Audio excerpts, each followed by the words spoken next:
Welcome to our channel. Today we how to restore SugarCRM users and team assignments, beginner guide step by step clearly.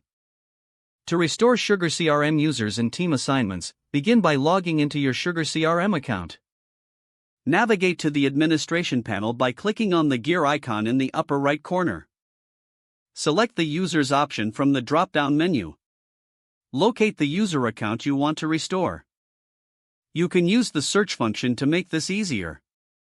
Once you find the user, click on their name to access their profile. Check the account status to ensure it is inactive. If the account is inactive, you will need to reactivate it.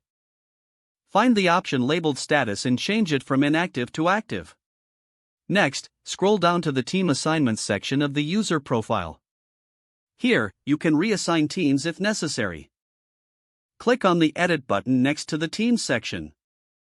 Select the teams you want to assign the user to from the available options. Make sure to save your changes by clicking the Save button. Afterward, verify the team assignments to ensure everything is correct. If additional users need to be restored, repeat these steps for each user. Finally, log out of the admin panel to complete the process. Your changes will now be reflected throughout SugarCRM.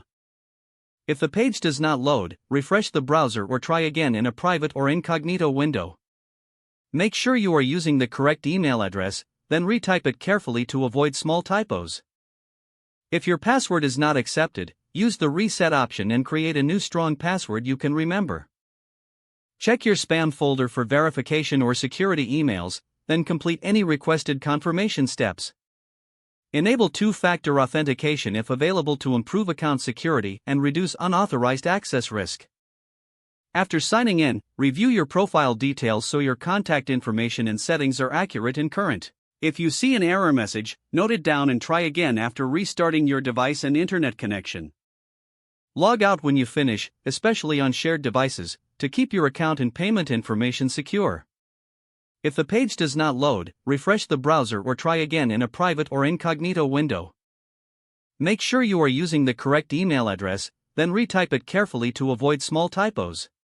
If your password is not accepted, use the reset option and create a new strong password you can remember. Don't forget to like this video and subscribe to our channel for more step-by-step tech guides.